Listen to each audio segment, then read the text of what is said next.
안녕하세요. 안녕하세요. 이곳에 와 계신 우리 김경재 모치님과 또 이 줌을 통해서 유튜브 영상을 통해서 보고 계시는 여러분들께 아침 인사 드립니다. 오늘은 하나님 말씀을 살펴볼 텐데요. 사랑, 불쌍히 여기는 마음이라고 지금 제목을 달았습니다만 주님이 어떤 분이신지, 우리 사랑하는 예수 그리스도가 어떤 분인지에 대해서 좀 더 살펴볼 수 있는 시간이 되면 좋겠습니다. 제가 한 이야기를 들었습니다. 일본 사람에 대한 얘기인데요. 오늘은 일본 사람 얘기가 많이 나오겠네요. 일본 사람이 1899년 일제시대, 대만이 일제시대를 당할 때였습니다. 1899년도에 어떤 일본 사람 한 사람이 대만에서, 그러니까 일본에서도 직장을 갖고 살다가 이제 대만으로 옮겨갔어요. 근데 대만에서 여러 가지 일을 했는데 잘 안 됐어요. 30살 정도 되었는데 그 사람이 술을 먹고 길거리에서 방황하고, 너무 일이 잘 안 되니까 맨날 술을 먹고, 술 많이 먹다 보니까 몸이 다치고 그러다 보니까는 이제 막 길거리에서 거반 쓰러져 가지고 상처 때문에 술에 취해서 점점 생명이 끊어지려고 하는 그런 상황이 되었는데, 놀랍게도 지나가던 대만 사람일까요? 중국 사람일까요? 일본 사람일까요? 그 당시 조선인, 한국 사람이 그 일본 사람을 데리고 여관으로 가서 치료를 해주고, 그래서 그 사람이 기적적으로 살아났다는 것입니다. 그 사람이 자기가 깨우고 정신을 차리고 나서 너무 고마운 거예요. 내가 죽어가는데 일본 사람도 아닌 조선인이 나를 구해줬다. 그래서 이 사람이 1905년도 우리 을사조약이 맺혀지던 그 해에 한국에 옵니다. 한국을 위해서 내 생명을 바치고 싶다 해서 와요. 그래서 그 당시에 YMCA에서 일본어 교사를 합니다.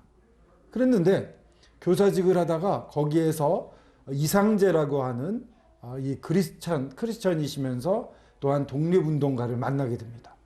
그 교제를 하다가 이 일본 사람, 이름은 소다라고 하는데, 소다라는 그 일본인이 예수님을 믿게 돼요. 그런 다음부터 이제는 복음을 전하는 일을 열심히 냅니다. 1911년에 백오인 사건에서 이제 어떠한 조작 사건이 있었는데, 그때 막 돌아다니면서 이 조선인들이 체포된 걸 일본 총독부에 가서 이 사람들을 풀어달라고 탄원도 하고, 1919년 3.1 운동이 있었을 때도 전국적으로 아주 그냥 여러 독립운동이 있었을 때도 돌아다니면서 거기 총독이라든가 그 당시에 대법원장 일본인에게 가서 이거는 부당하다, 이들을 풀어줘야 된다, 이렇게 외치고 다녔습니다. 그러다가 1921년도에 그 고아원을 맡아서 합니다. 가마쿠라 보육원이라고 지금도 용산에 영락보리논이라고 해서 남아 있습니다. 그것을 맡아서 합니다. 그래서 그 한국의 고아들, 다들 거들떠보지도 않는 한국인 고아들을 돌봅니다. 1945년 해방 때까지 무려 1000명의 고아들을 돌봤어요. 고아의 아버지라고 불렸습니다. 이렇게 대만에서 하다가 이제 이 고아의 아버지 소다 가이치라는 분인데, 옆에 있는 분은 우에노 다키라고 하는 아내입니다. 그분도 이제 영어 교사로 한국에 왔다가 결혼을 해서 같이 이 보육원에서 아이들 돌보는 일을 했습니다. 그래서 1947년에 남편은 일본에 가서 일본 사람들한테 복음을 전해야겠다 해서 떠났지만, 이 여사님은 그럴 수 없어요, 나는 어린아이를 돌볼래 해서 남았어요. 1950년도 돌아가시게 됩니다. 이 여사님은 그냥 아이들 돌보다가 그냥 돌아가시게 돼요. 근데 그때 한일 국교가 성립이 안 돼 있어서 남편 일본에 가서 복음 전하던 이 소다 가이치 선생님은 오질 못해요. 근데 61년도에 한국에 와서 그때는 특별히 한국에서 초청을 해서 왔습니다. 유일하게 특별기를 타고 한일 수교가 이루어지지 않은 상태에서 한국에 왔던 분입니다. 그 놀랍게도 이분만은 양화진이라고 선교사들의 묘역이 있는데 그 500명의 선교사들이 묻혀져 있는데 그 중에 유일하게 일본 사람으로서 이곳에 묻혀진 사람입니다. 그 사람의 마음 속에는 자기를 불쌍히 여겼던 이 조선인 한국 사람에 대한 감사함, 그리고 그 마음을 주셨던 예수 그리스도를 알게 된 다음에 완전히 삶이 변해버린 것입니다. 성경에서 저희들은 이와 비슷한 이야기를 볼 수가 있습니다. 누가복음 10장 25절부터 나오는 선한 사마리아인이라는 말씀입니다. 혹시 우리 모치님도 들어보신 적 있습니까? 선한 사마리아인 들어보신 적 있죠? 예, 여러 설교에서도 이루어지는 것입니다. 예수님이 이 땅에 오셔서 이제 복음을 전하고 다니실 때였습니다. 이렇게 몸을 입고 오셨을 때인데 그때 이제 유대인들 중에 이 예수님을 시험해서 예수님이 잘못된 사람이다 이런 걸 드러내고 싶어하는 사람들도 많았고 유대교가 더 센데 새로운 가르침이다 이래서 예수님을 배척한 사람들이 많았습니다. 어떤 율법 교사가 일어나가지고 예수님을 시험하고 있습니다. 한번 읽어보겠습니다. 25절부터 28절까지 제가 읽어볼게요. 잘 보시면 좋겠습니다. 어떤 율법 교사가 일어나 예수를 시험하여 이르되 선생님 내가 무엇을 하여야 영생을 얻으리이까? 예수께서 이르시되 율법에 무엇이라고 기록되었으며 내가 어떻게 읽느냐? 대답하여 이르되 내 마음을 다하며 목숨을 다하며 힘을 다하며 뜻을 다하여 내 주 너의 하나님을 사랑하고 또 내 이웃을 내 자신과 같이 사랑하라 하였나이다. 예수께서 이르시되 내 대답이 옳도다. 이를 행하라. 그러면 살리라 하시니. 율법교사가 나와서 이제 물어봅니다. 어떻게 하면 영생을 얻습니까? 어떻게 하면 영생을 물려받을 수 있습니까? 그래서 예수님이 율법에서 뭐라고 써 있느냐? 네가 그것을 읽고 어떻게 이해하느냐라고 되묻습니다. 그러자 이 율법교사는 역시 율법을 공부한, 그 당시에 율법교사는 유대인들 중에 굉장히 높은 계층에 속했습니다. 하나님 말씀을 가르치는 사람이기 때문에 존경도 받았고요. 그러니까는 좀 마음이 높은 사람이었죠. 그 높은 사람이 아주 잘 대답을 합니다. 내 마음을 다하여. 마음을 다하다. 뭐 어떤 순간에도 마음이 그쪽으로 가 있어야 되는 겁니다. 목숨을 다하다. 생명 걸고 총칼을 들이대도 나는 믿습니다 라고 말할 수 있는, 그리고 힘을 다하여 가지고 있는 모든 걸 다 들여서 뜻을 다하여 끝까지 의지를 가지고 마지막 순간까지 흔들리지 않고 주 너의 하나님을 사랑하라고 얘기를 했습니다. 하나님을 그렇게 사랑한다는 것은 좀 어려워 보이죠.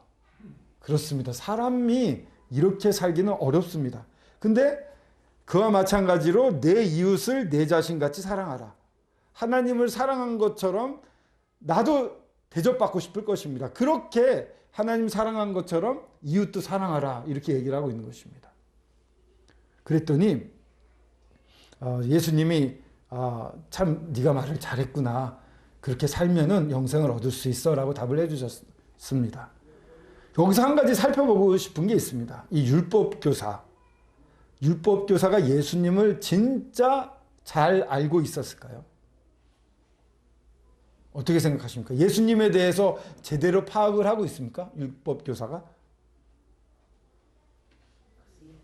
율법으로 따지면 잘 아는 것 같죠? 하나님에 대해서는 어느 정도 아는 것 같아요. 이렇게 공부를 해가지고 알고 있는 것 같은데, 하나님의 아들이시잖아요, 예수님은.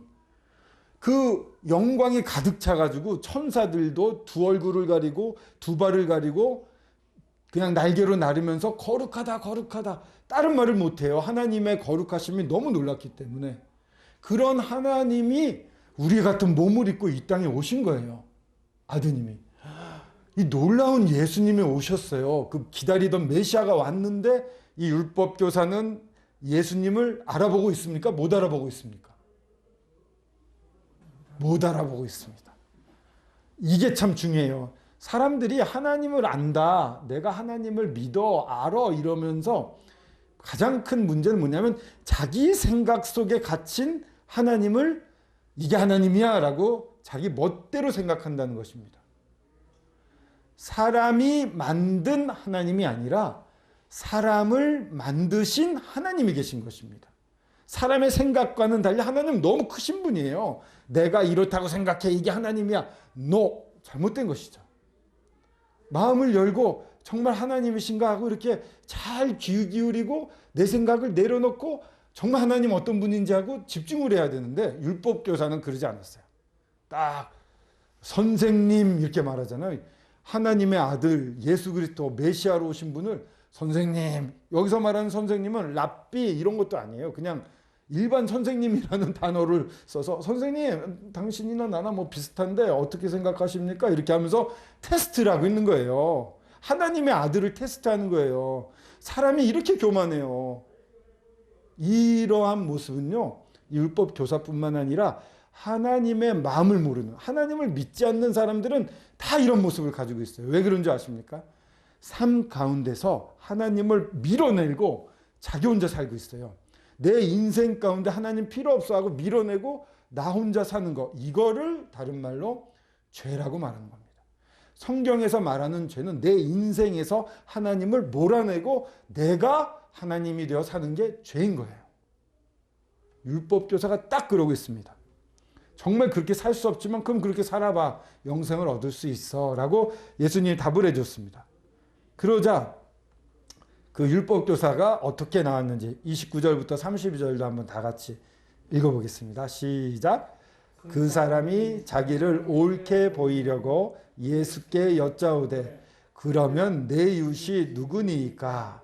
예수께서 대답하여 이르시되 어떤 사람이 예루살렘에서 여리고로 내려가다 강도를 만나매 강도들이 그 옷을 벗기고 때려 거의 죽은 것을 버리고 갔더라. 마침 한 제사장이 그 길로 내려가다가 그를 보고 피하여 지나가고 또 이와 같이 한 레위인도 그곳에 이르러 그를 보고 지나가되 피하여 지나가되. 예. 여기서 이제 율법교사가 그 사람이 자기를 옳게 보이려고, 사람들 많이 있잖아요. 예수님 계시잖아요. 잘난 척 하는 거예요. 거기서 딱 하면서 예수님 그러면 내 이웃이 누굽니까? 딱 이렇게 물어보는데 그 마음속에 뭐가 있습니까? 나 하나님에 대해서는 그렇게 합니다. 내 마음을 다하고 목숨을 다하고 힘을 다하고 뜻을 다해서 하나님 사랑합니다. 자, 이제 그러면 내 이웃은 누굽니까? 내가 사랑해 보겠습니다. 이러고 엄청 교만하게 얘기를 한 겁니다. 사람이 이래요. 사람과 하나님을 구분을 못해요. 왜냐하면 자기가 만든 하나님이기 때문에 진짜 하나님을 모르는 거예요. 하나님은요, 사람의 중심을 보십니다. 사람의 중심을 보시는 분이에요. 사람 마음속을 다 아시는 분이에요. 그러니까 율법교사 그렇게 하고 있다 안 하고 있다 거기 모인 사람들은 못 보지만 예수님과 하나님은 보고 계셔요. 근데 사람들은 눈에 보이는 세상만 의식하고 삽니다. 하나님이 모든 죄 하나하나까지 또 잘한 것 하나하나 모든 삶을 다 보고 계신 분인 것을 모르고 있습니다. 그러니까 이렇게 말할 수 있는 겁니다. 내가 이웃이 누굽니까? 제가 한번 해볼게요. 이렇게. 그래서 예수님이 이제 정확하게 얘기를 해주십니다. 여기서 보면은 예루살렘은 좀 높은 곳이고요. 여리고는 좀 낮은 데 있습니다. 27km가 되는 길인데 이 내리막길이 많은 이곳에 숲도 많고 그래가지고 도둑들이 많이 나왔어요. 그 당시에도 위험한 길입니다. 어떤 사람이 내려가다가 도둑을 만난 거예요. 강도들을 만난 거죠. 근데 어떻게 했어요? 그 당시 옷이 굉장한 재산이었습니다. 옷을 벗겨가고요. 거의 죽도록 때렸어요. 그래서 거의 죽은 것을 버리고 갔더라. 사람이 볼 때는 저 사람 죽었네 라고 느낄 정도로 심각한 상태가 된 거예요. 그때 이제 누가 지나가냐? 제사장이 지나갑니다. 제사장은요, 하나님의 일을 하는 사람이에요. 굉장히 높은 사람이죠. 근데 이 사람들에게 문제는 뭐냐면은 시체를 만지면 부정을 탄다고 해서 일주일 동안 활동을 못하고 격리돼 있어야 돼요. 지금 코로나처럼. 그러니까는 시체를 딱 시체인가 아닌가 이러면서 나는 저 사람을 만지면은 활동을 못하게 돼. 에이, 피해가야지. 이러고 간 것 같아요. 그리고요, 예루살렘에서 성전일이 있고 여리고에는 성전일이 없거든요. 그러니까 급한 성전일, 제사 드리는 일은 다 끝났을 거예요. 그러니까 이 사람은 사실 마음이 어땠었던 거예요? 불쌍한 마음이 없었던 거예요. 그냥 딱 보고 사람들 그냥 일반 기준으로 아, 저거는 위험한 거야. 또 어딘가 도적이 기다리고 있을 수도 있어 하고 피해간 거겠죠. 또 두 번째 사람 레위인은 성전에서 하나님의 제사를 돕는 일을 하는 사람이에요. 이 사람도 계층적으로 높은 사람이에요. 제사장을 돕는 사람이었거든요. 그러니까 사람들한테 존경받고 저 사람은 하나님의 일을 하는 사람이야 하고 칭찬받던 사람이에요. 근데 그 사람도 어떻게 했냐? 피하여 지나갔어요. 슬픈 일입니다. 정말 이 가운데 이웃이 있나요? 이웃이라고 할 만합니까? 이런 사람하고 우리 모치님 친해지고 싶으세요? 전혀 친해지고 싶진 않죠? 예.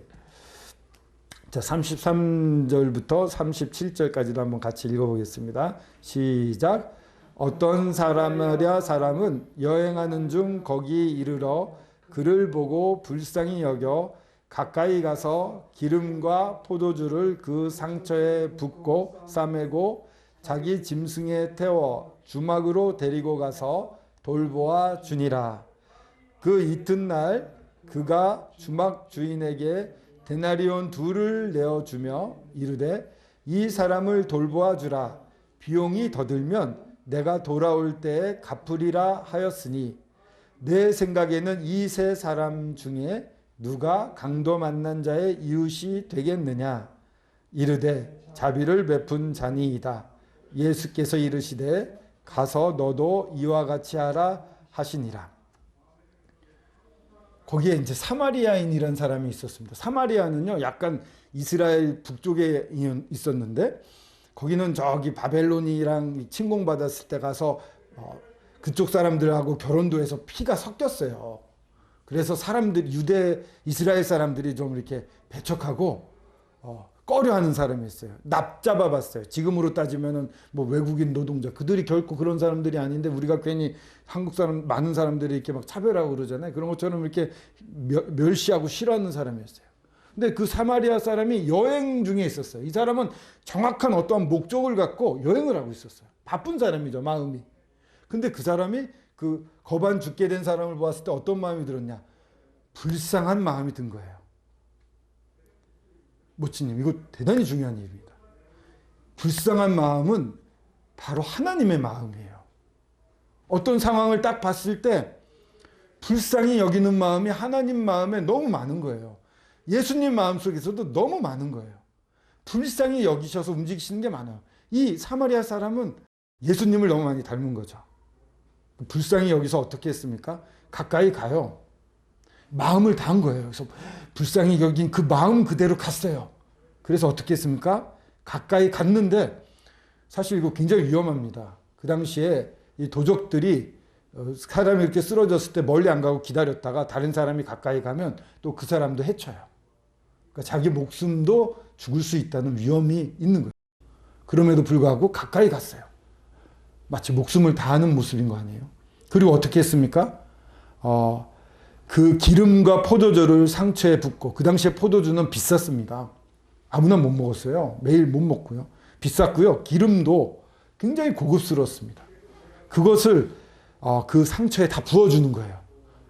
그리고 자기 짐승에 태워서 이렇게 주막으로 막 그 짐승이라는 건 나귀 같은 것이겠죠. 거기 태워가지고 이렇게 데리고 온 거예요. 막 힘을 다해서. 힘을 다해서 사랑하는 거예요, 이게. 그리고 어떻게 했습니까? 그 이튿날 그가 주막 주인에게 뭐라 그래요? 내가 갔다 오는데 데나리온 하루 품삯이에요. 10만 원. 그러니까 20만 원을 더 얹어주면서 지금 돈으로 따지면 20만 원 정도 주면서 이 여관비 하십시오. 그리고 돈이 더 들어가게 되면 내가 다 돌아오면서 더 낼 테니까 충분히 이 사람을 돌봐주십시오. 마음 의지를 갖고 뜻을 갖고 이렇게 사랑한 거죠. 그러니까 그러면서 예수님 물어봐요. 이 세상에 누가 이웃이겠느냐? 이랬더니 그 율법 교사가 자비를 베푼 사람입니다. 불쌍히 여긴 사람입니다. 자비를 베푼 사람입니다. 예수님이 이렇게 말씀하셨어요. 가서 너도 이와 같이 하라. 자, 율법 교사가 가서 이와 같이 했을 수 있을까요? 모르죠. 어떻게 됐을지 모르겠습니다. 율법 교사가 정말 내가 잘못됐구나 하고 회개하고 가서 이렇게 변했을 수도 있고, 아유 괜한 걸 물어봤네. 짐만 더 지어게 됐네. 나도 제사장이나 레위인처럼 피할 건데 이렇게 생각할지는 모르겠습니다. 그래서 중요한 것은 이 선한 사마리아인의 마음인 것입니다. 불쌍히 여기는 마음, 자기 목숨을 아끼지 않는 마음, 그리고 또 자기 가진 모든 걸 다해서 힘을 다하는 마음, 그리고 또 뜻을 다해 끝까지 이 사람을 돌봐주십시오 하고 의지를 다해 이 사람을 구하려고 하는 그 마음, 이 마음이 어디서 나온 것일까요? 바로 그 마음은 우리 예수 그리스도의 마음인 것입니다. 이 선한 사마리아인에 대한 그림이 여러 가지가 있습니다. 이거는 고흐라고 하는 사람이 그린 그림이에요. 여기 보시면은 지금 이 환자를 이렇게 나귀에 태우고 있는 사람이 보입니다. 근데 이런 그림도 있고요. 또 이런 그림도 있습니다. 굉장히 좀 생생하죠. 사람이 쓰러져 있고 벗겨져 있고, 이 저쪽에 왼쪽에 보면은 제사장과 레위인은 지나가고 있는 것도 그려져 있습니다. 근데 제가 제일 마음에 들었던 그림은 바로 이 그림입니다. 완전 벗겨졌기 때문에 이렇게 벌거벗은 모습을 그대로 그렸고요. 그 사람을 나귀에 태워서, 자기 짐승에 태워서 여관으로 옮겨가는 사마리아인의 모습입니다. 보십시오. 얼마나 피곤해 보이고 힘들어 보입니까? 하지만 끝까지 다 자기 마음을 쏟아서 이 사람을 돕고자 하고 있지 않습니까? 이 모습을 볼 때 저는 마음이 찡합니다. 세상에 이런 모습으로 사랑할 수 있는 사람이 있을까? 이렇게 이런 모습으로 또 하나님을 사랑할 수 있는 사람이 있을까? 한 분 계셨어요. 딱 한 분. 그분은 바로 우리 예수 그리스도이십니다. 우리 예수님이 바로 이와 같으신 분이에요. 보십시오. 이게 예수님이 십자가에 달리신 모습인데 손에 못을 박으셨는데 여기가 아니에요. 여기는 찢어집니다. 여기에 보면은 이게 니은자로 이렇게 돼 있어요. 그래서 여기다가 못을 박으면 이 디귿자로 이게 막혀 있기 때문에 이렇게 달아놓으면은 제가 이렇게 매달릴 수가 있어요. 이게 안 떨어져 나가요. 예수님은 여기에다가 못을 박히셨고요. 다리에도 못을 박히셨어요. 축 몸이 늘어지는데 이 십자가에 돌아가신 예수님은, 이 십자가는 그 당시에 잔인한 고문 도구 중에 하나였어요. 오랫동안 사람들을 괴롭히며 죽이는 고문이었어요. 예수님은 마음을 다했어요. 정말 하나님이 이 세상을 만드시고 사람을 만들었는데 너무 사랑하셨어요. 근데 그 사람들이 죄를 짓고 하나님을 배반하고 떠나버렸어요. 자기 인생 가운데서 나는 하나님이 필요 없어 하고 쫓아내버렸어요. 그런 쫓아내면은 저 같으면 저한테 이렇게 함부로 대하는 사람은 용서를 못 하겠더라고요. 근데 하나님은 피조물인 사람이 그렇게 해도 그들을 사랑하셨어요. 그래서 창세 전부터, 이 세상을 만들기 전부터 미리 예비를 하셨어요. 사람이 죄를 짓게 되면 누가 그를 가서 용서를 할까 했을 때 예수님이 그때부터 마음을 다해서 제가 가겠습니다. 제가 사랑하는 사람을 건지겠습니다. 그러니까는 아담과 하와가 죄를 범죄한 그 순간부터 예수님의 마음은 계속해서, 그 전부터도 그랬지만 이 사람들을 건지시려는 마음이 넘쳐 있었어요. 마음을 다해서 사람들을 사랑하셨어요. 그리고 정말 이 땅에 오셨는데 하나님의 아들이시잖아요. 그 영광 중에 계신 분이 오셨는데 이 영광 중에 계신 분이 저희들과 같은 사람의 몸을 입었어요. 때리면 아파요. 추우면 막 떨려요. 피곤하면 자야 돼요. 그리고 배고프면 막 굶주려요. 힘이 쭉 빠져요. 그리고 두려움도 있을 수 있고요. 막 풍랑일 때는 엄청난 그러한 파도에 놀랄 수도 있고요. 그리고 너무나 슬퍼하고 또한 이런 말도 안 되는 걸 보면 화도 내시고, 저희와 똑같은 몸을 입고 오셨습니다. 근데 오셨는데 사람의 모양을 입고 오셨음에도 불구하고 그냥 사람과 동등해서 야 내가 하나님인데 사람으로 왔어 이렇게 말씀하지 않으시고 종의 형체를 가졌어요. 베드로의 발도 씻기고 사람들의 아픈 것과 잘못된 것을 다 이렇게 짊어지셨잖아요. 종의 형체로 오셔서 나중에는 사람들을 위해서 제가 대신해서 죽겠습니다 하고 십자가에 달려 죽기까지 하셨어요. 죽는 것도 놀라운데 이 십자가에 달려 죽으신 거예요. 십자가에 달리신 것. 이렇게 못이 박히잖아요. 그러면은 이 발에도 못을 박혀요. 그럼 이게 축 늘어지면 숨을 못 쉬게 돼요. 그럼 숨을 못 쉬게 되면 어떻게 되면 이 못 박힌 발에다 힘을 줘서 몸을 끌어올려서 숨을 쉬어야 돼요. 정말 힘을 다해야지만 십자가에 매달려 있을 수 있었어요.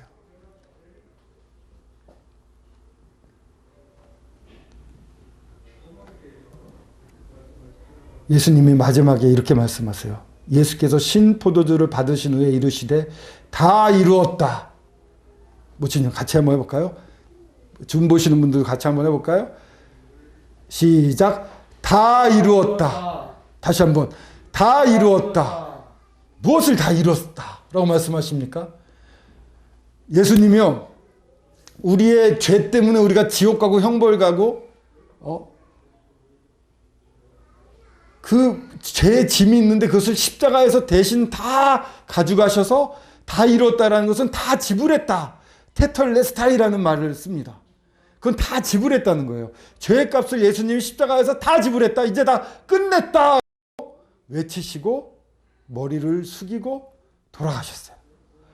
마지막 그 순간까지 이 모든 인류의 죄를 없애 하시려고 끝까지 의지를 가지고 뜻을 다하신 분이 바로 우리 예수님이십니다.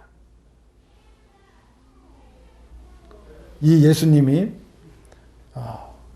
저희들을 볼 때 제일 먼저 가지시는 마음은 불쌍히 여기는 마음입니다.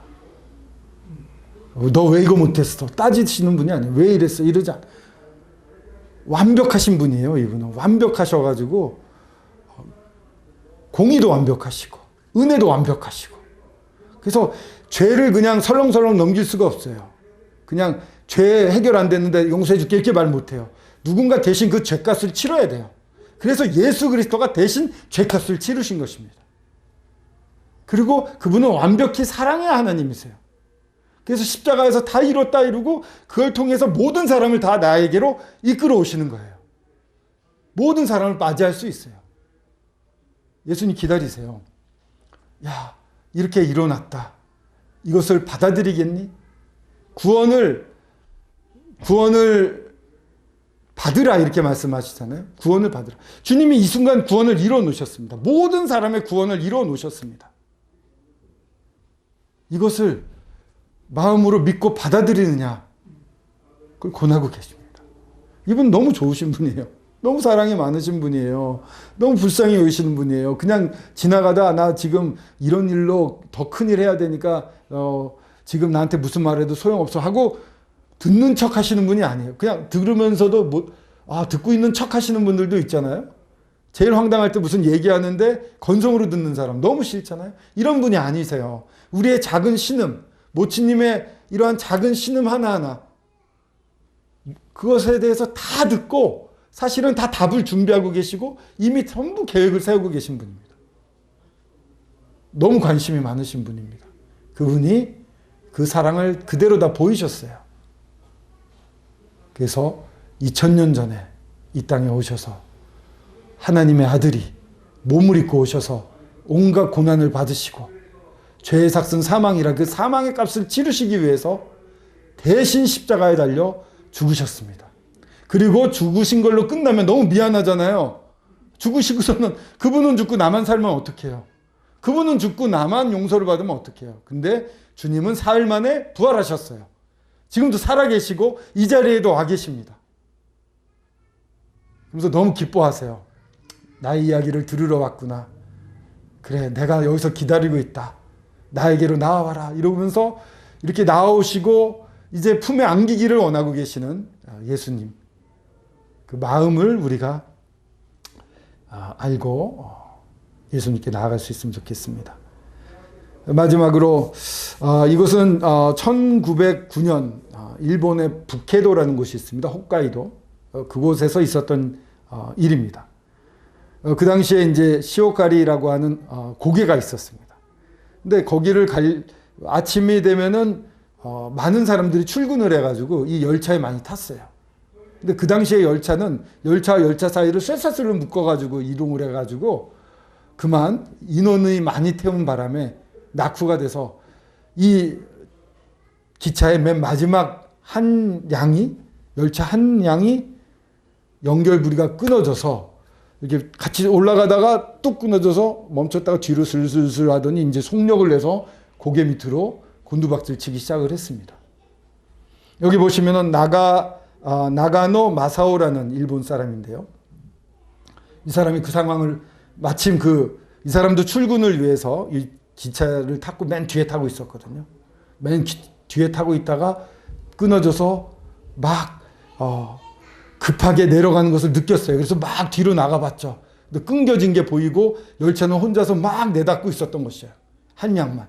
근데 저 앞에 보면은 이게 커브가 있어요. 거기를 못 돌고 이거는 뒤집어지면 여기는 수십 명이 다 죽는 걸 알았던 거예요. 이 사람은 고민을 했어요. 약혼 결혼도 앞두고 있었던 사람이라고 해요. 근데 이분은 놀랍게도 예수 그리스도를 믿고 있었습니다. 그 당시에 일본에서 예수 그리스도를 믿으면 사람들이 야소교 이래가지고 배척을 했어요. 굉장히 핍박을 했는데 그래도 이 분은 믿고 있었습니다. 어떻게 했을 것 같습니까? 이분이 어떻게 했을까요? 네.